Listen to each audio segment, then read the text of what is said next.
ဒီရွာမှာတော့လူတွေဟာနေတိုင်းပတ်စံတွေကင်ပြီးဇွန်ဘီအကိုက်ခံရဖို့တန်းစီနေကြပါတယ်။ဘာလို့လဲဆိုတော့ဒီဇွန်ဘီကိုက်လိုက်ရင်အဖိုးကြီးတွေယောက်ျားပြိုဘောကစွမ်းအားတွေပြန်ရတယ်ဆိုတဲ့ကောလာဟာလာကြောင့်ပေါ့ဒီမိသားစုလဲဇွန်ဘီကြောင့်တထေးကြီးတွေဖြစ်သွားပြီးဇွန်ဘီကိုဒေတာရင်းဆွဲဆောင်မှုတစ်ခုလုပ်လိုက်ပါတယ်။ဒါပေမဲ့မကြောက်ပါနဲ့သွေးတန်ရဲရဲမဟုတ်ပဲအရန်ရရတဲ့ဟာတကားပါတရက်မှာတောင်ကိုရီးယားကဝေးလံတဲ့တောင်ပေါ်ရွာလေးကိုဇွန်ဘီရောက်လာပါတယ်။တလာလုံးငတ်နေတဲ့ဇွန်ဘီဟာလူသားတယောက်ကိုစားဖို့ပြင်ပေမဲ့အဲ့ဒီရွာကအဖွားအိုကသူ့ကိုသူတောင်းစားအမှတ်နဲ့လစ်လျူရှုခဲ့တယ်လို့ကလေးတွေကလည်းခင်းနဲ့ပေါက်ကြပါတယ်။ဒေါသထွက်ပြီးလိုက်ဖမ်းပေမဲ့နှေးလုံးလို့မမိတာကြောင့်လမ်းဘေးကခွေးတကောင်စီပြစ်မှတ်ပြောင်းလိုက်ပါတယ်။ခွေးရန်ကနေထွက်ပြေးရင်းတယောက်တည်းရှိတဲ့ကောင်မလေးနဲ့တိုးရကောင်မလေးကနှာဝူးမှတ်နဲ့ထိတ်လန့်တကြားထွက်ပြေးပါတော့တယ်။လမ်းမှာမြို့ကပြန်လာတဲ့ဒုတိယအကိုနဲ့ဆုံပြီးဇွန်ဘီမန်းတီလို့အတူတူထွက်ပြေးကြပြန်ပါတယ်။ညီမဖြစ်သူလဲကျသွားလို့ဇွန်ဘီစားကနီးမှာပဲအကိုကြီးမောင်လာတဲ့ကားနဲ့တိုက်မိသွားပါတယ်။ Blog Fusion ကနေကြိုဆိုပါတယ်။အကောင်းဆုံးရုပ်ရှင်တွေကိုတင်ဆက်ပေးမှာပါ။အကောင့်ကိုလည်း like နဲ့ follow လေးလုပ်သွားကြပါဦး။မောင်နှမတွေလူတက်မိပြီးမှတ်နဲ့လန့်သွားပေမဲ့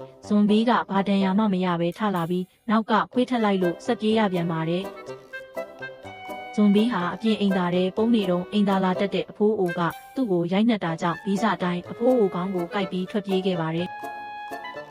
အဲ့ဆိုင်နာကအဲ့ဒီအဖိုးအိုဟာခုနကမောင်နှမ3ယောက်ရဲ့အဖေဖြစ်နေတာပါမိုးချုပ်တော့အဖေဖြစ်သူကဘူထောင်ထဲမှာသူ့ကိုကိုက်တဲ့ဇွန်ဘီကိုတွေ့သွားပါတယ်သူဟာတမိုင်းမှာပထမဆုံးကင်ချီစားတဲ့တက်လွတ်ဇွန်ဘီပါအဖေကဂေါ်ပြားနဲ့ရိုက်ပေမဲ့ဇွန်ဘီကနာကျင်မှုမရှိပါဘူးအကိုကြီးရောက်လာပြီးရှိသမျှအားနဲ့ထက်လွဲရိုက်လိုက်လို့ဇွန်ဘီဟာနေရန်မှာကပ်ပြားကြီးဖြစ်သွားပါတယ်ဒါပေမဲ့ဇွန်ဘီကနေရန်ကနေပြန်ဆင်းလာတာမို့မိသားစုလည်းထိတ်လန့်ပြီးဂိုတောင်တကားကြီးပိတ်လိုက်ကြပါတယ်လောကအမြင်ရှိတဲ့ဒုတိယအကိုက Netflix ကဇွန်ဘီကားကိုဖွင့်ပြမှပဲအားလုံးအမှန်တရားကိုလက်ခံလိုက်ကြပါတယ်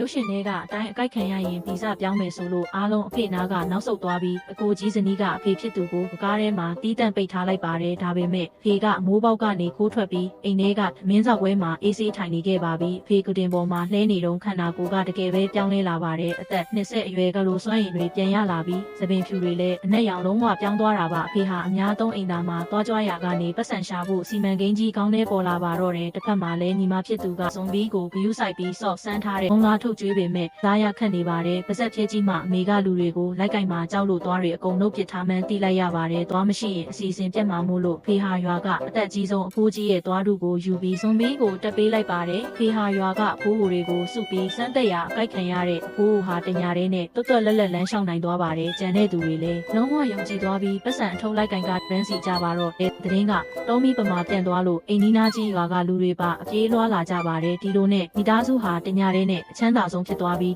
ဇွန်ဘီလည်းဘူထောင်ကနေကားပေါ်အဆင့်မြင့်သွားကသွားတူအစ်စ်နဲ့အဝကျွေးချင်းခံရပါတယ်ဂယူးဆိုင်မှုကြောင့်ဇွန်ဘီဟာတာမန်လူထက်တောင်ပိုချောလာတာပေါ့စီးပွားရေးမပြတ်တောက်စေဖို့မိသားစုဟာဓာတ်ဆီဆိုင်ဟောင်းကြီးကိုပြုပြင်မွမ်းမံပြီးတနိုင်ငံလုံးကလာတဲ့ဖောက်သည်တွေကိုကောင်းကောင်းမွန်မွန်ကြိုးစိုးနိုင်ခဲ့ကြပါတော့တယ်